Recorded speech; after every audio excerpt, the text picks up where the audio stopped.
Now let us see how dispatch module works. Here are few loads that are created from order screen. We can also create load from dispatch screen.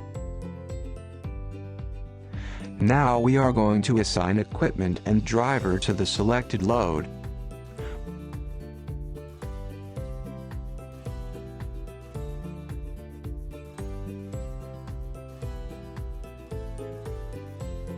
Once equipment and driver are assigned to the load status is switched to scheduled state.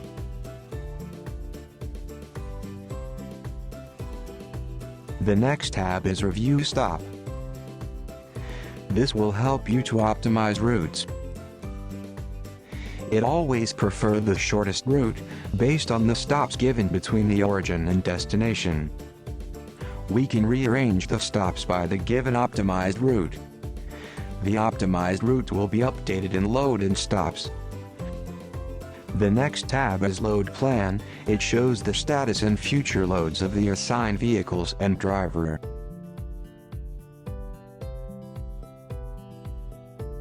The next tab is Customer Information. This comes with the detailed information about the customer who are involved in the selected load. Here, we are providing the mobile application for the drivers who is assigned to the planned load. He should log in and update the status during the process of the load. The load information assigned to the driver is shown here. These are the assigned stops to the driver. This shows the route and stops of the load which can be reviewed by the driver. The very first event is Begin. On selecting Start button, the load will be started. Let us check in the dispatch page. The load status will be switched to In Progress status and Begin event is applied. Select the stop and apply CUSTD, which means customer depart. Type any note here if required.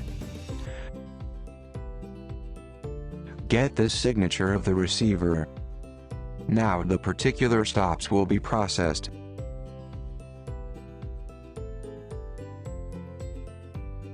We also have option for breakdown event. The location of breakdown and reason will be sent to the hub. On selecting breakdown, the load status will be switched to breakdown.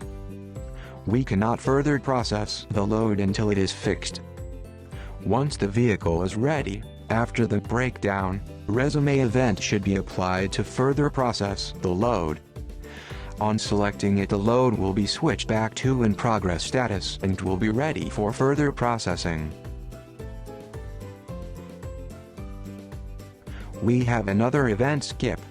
In case if driver cannot deliver goods because of customer unavailability or route unavailability, you can skip the stop.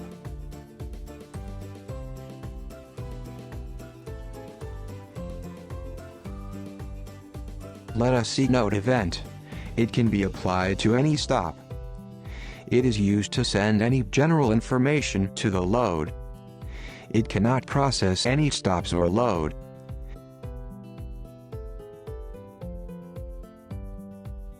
Events can be triggered from map screen also. By selecting the pushpin of the stops, we can process the stops.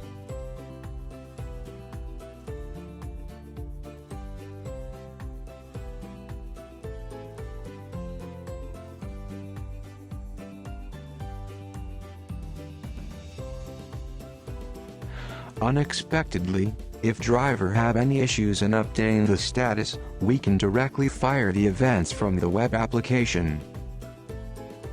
End load event is used to process the last stop of the load and complete it. The load status will be switched to delivered.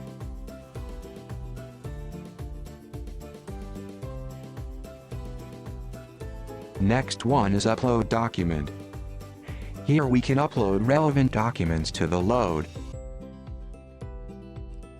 If the load has any attachment, on selecting the load, it can be identified by the attachment icon at the top right corner.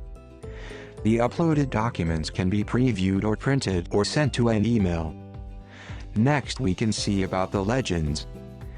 the different color codes and its description are given in this window. We can filter the load within particular date range and selected status.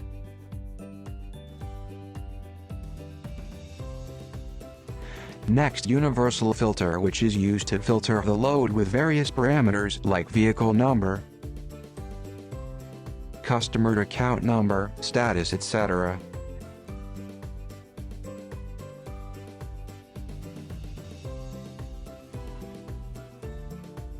Different color variants are given for easy identification purpose. Equipment, driver and customer information are managed through their respective master screens.